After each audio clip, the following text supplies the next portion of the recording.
then you can actually spray it with one hand and hold it up with the other. Makes it easy to get round the whole tank all in one go without messing around. So this tank had been painted before. You can perhaps see where it's just bled through here where the masking's been on. This sticker's difficult to get, so it was masked off, and the original Yamaha across here writing was masked off as well. Not a bad job, but it has some dents in it. So the first thing was to get the dents right out. So there was one here under a sticker, and there was one at the back here. So once you've got to get down to the metal. So once you're down to the metal with a wire brush or one on your drill or a Dremel one, get all the little bits out. Then you can put the fiberglass on the Bondo, I think they call it in America, or filler. So the two-part one, this sort of thing. It's down here. Yeah, there's a P38 or a two-part one that you mix here. So once you've got that in there and it's nice and flat, you've got no high spots. You can you've obviously gone through to the metal in some places. So on the bare metal, and you can go over the filler as well slightly. I found it doesn't make a lot of difference. Get some etch primer, and you can just use it for around the little area that you've got. It's quite useful just to have a can of primer, primer filler or primer that'll go on. Make sure your paint's all clean. If you want to save anything like I want to save this sticker, mask it off first. Go well over the edge, and then once you've put your primer on and you've got the shape that you want, then you've got your first bit of primer on. You've got to go back. I've took the masking off this and just thin out these lines, bring them down with something like, this is the 3000 pad, but quite useful just for going along those edges, getting it flat. You can do it with wet and dry paper if you want. Then you've got to mask again, obviously, because you want to save this transfer sticker. So mask inside it this time, and then go to just over your line with a strip with some proper tape. Don't do it with masking tape. Get some lining tape, this sort of thing, fine line masking tape. It's stretchy and it sticks really well, and you won't get what happened with this one, which was a little bit of bleeding under it. So go inside to start with. It doesn't matter if that's ordinary masking tape, and then do up to just over your line. So you've left a little bit of red there, and then your next thing to do is seal it all off. You want it all sealed. So a sort of epoxy, it's the hardener, but the epoxy, it's a sealer. They call it epoxy primer, but if you go on with and have a look at on the internet at Pete D.I.Y, he's got loads of really good information about all these things and working with them as well. So you need a bit bigger gun tip with that, so sort of 1.82. You can do it with anything, but it's just easier with a bigger one. You get a better coating on it. The other thing to remember, which is one of Pete's tips, is the phaser tank I did, it was all bleeding out underneath, all the way out underneath the clear coat. And what they hadn't done is gone in here. So take your petrol cap out, go right inside and get your primers and your base coats into that. And you obviously your clear coat in there as well, so then it won't bleed out through it. This had a bit of rust on it under here, so you can do it with cure rust. Put it on, rub it off, then I put a bit of etched primer over that, and then some ordinary primer. Just make sure you get as much of the rust off as you can. You don't want that there. I mean, you can do it with acids and things, but to be honest, I've always used a sort of a cure rust type thing, and that's worked really well. It's not bled through. So Once we've got the epoxy on, it's a sealer, like Pete says on D.I.Y. It's a sealer, it seals it. You can't rub it down. You can try and rub it down, it will rub a bit, but it'll gum up everything and it'll make a mess of it all again. So once you've got that on, it's nice, then you can put your filler on, your primer on. Primer filler, get it nice and thick, and then you can work with that with any of your pads. You know, if you want to do it with your 3000, I think really you've got to end up on your primer with a 600 or a 600, which is that one, something like that. They say 600 on it. Give it a good key, it does then, for your base coat.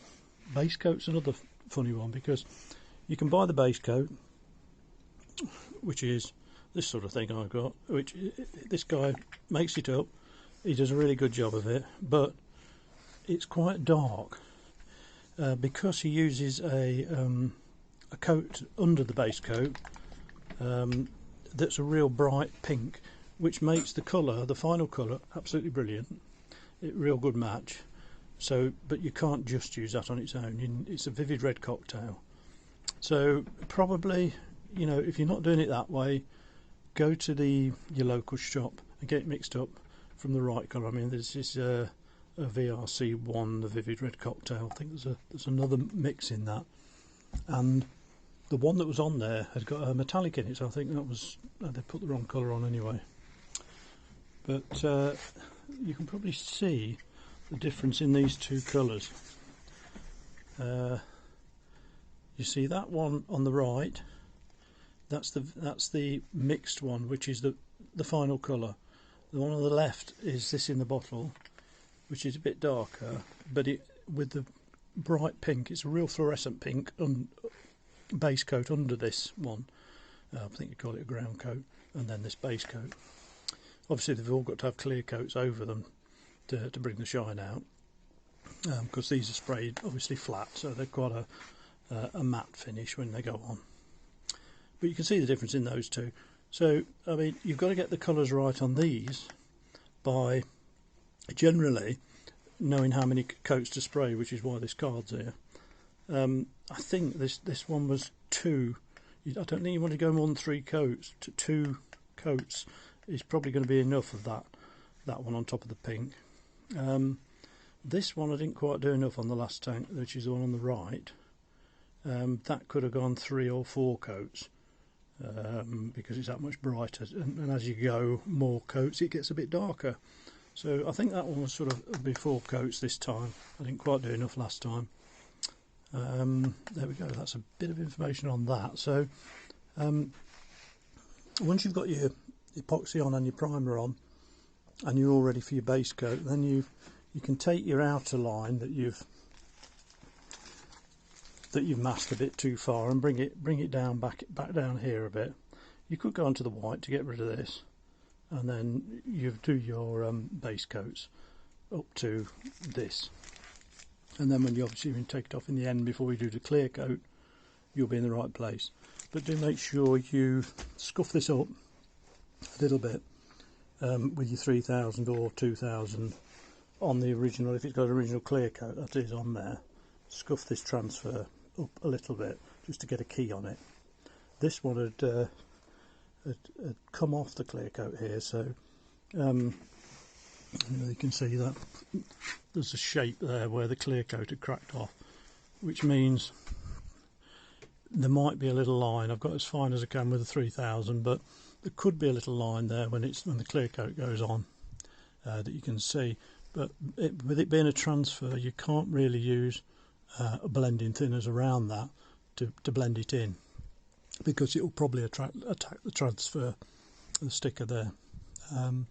So we're going to leave it at that and give it a go at that. So hopefully,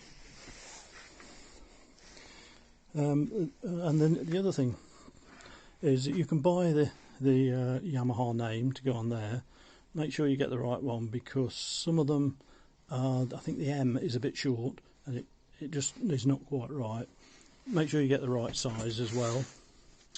And then once your base coat's gone on, your red's gone on here and it's dried off a bit, you can put your sticker on. Don't forget to stick to your times with the base coat. I think you only get 24 hours, so let it go off, get your sticker on. If you've left it over 24 hours, I think you'll have to, before you put the sticker on, you'll have to scuff up your base coat a little bit to give it a bit of a key. Once you've got the sticker on, you're ready to go then, really, with a clear coat. Clear coat, just make sure you're all set up and ready. You're not too cold in wherever you're doing it. I think it's I can't remember, it's 10 or 40. I think it's about 40 you've got to be at least over. Then you should be good to go with the clear coat. Clear coat, you can spray it with 1.3, 1.5 tips, but I've been using on my Devil Biss, I think I've got a 1.6, and on my Binks I think it's the same 1.6, so I've been doing my clear coat with 1.6 and it's been okay. Just keep your distance, but don't forget, most important, with any stickers, give it a dust coat first, a really light coat, and give it its proper time to go off. You know, whatever it is, it's 5 or 10 minutes. Give it a good 10 minutes anyway. Once it's gone off, you know, when it's just a little bit tacky, try somewhere with your hand, just make sure it's gone off. Then you can give it another coat. I found probably a dust coat and probably 2 decent coats of clear coat just about does it. It has with the other ones, and then it's just a matter of, if you've got any runs, you've obviously got to sand them out or polish them out. Just get rid of them afterwards before you buff it and polish it.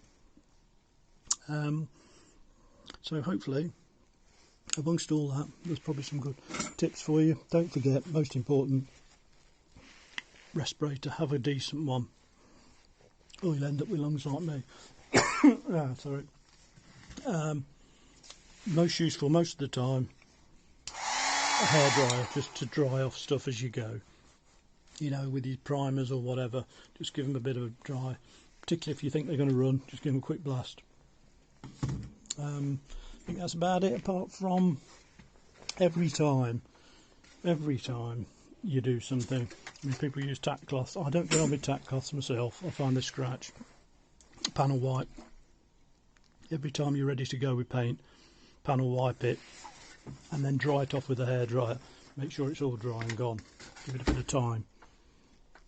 The other thing, most important, filter your paints. You know, when you mix your paints, make sure you filter them into your gun. The smallest thing can go wrong with that, so filter them every time. Papers. The other papers I tend to use is the white powder papers, the 320, and then obviously a collection of different papers, usually around 1500, 1200, 1500 for later on in the painting process, and earlier on 600s usually. That's about the most I go to. So that's about it. There's a few tips there amongst that to help you on your way. Don't use single pack stuff unless it's on the early primers. Make sure you do 2K, because it does make a difference. It's much harder. It doesn't dent in the same or press in. Try and set up to do that. You know, get some ventilations. I've got a fan I use here. This big fan I stick in the doorway, which heads it out there, and then I've got some heaters in here like this one, which work really well just to keep the place warm. And if, like me, you've got other stuff in here like excuse me, saws, and you're doing dust and stuff, blow it all through your workshop, and I'll pull these plastic covers down around the sides over everything and spray in there, and then it's out the door. So just be careful, and I hope you get a good finish. Cheers.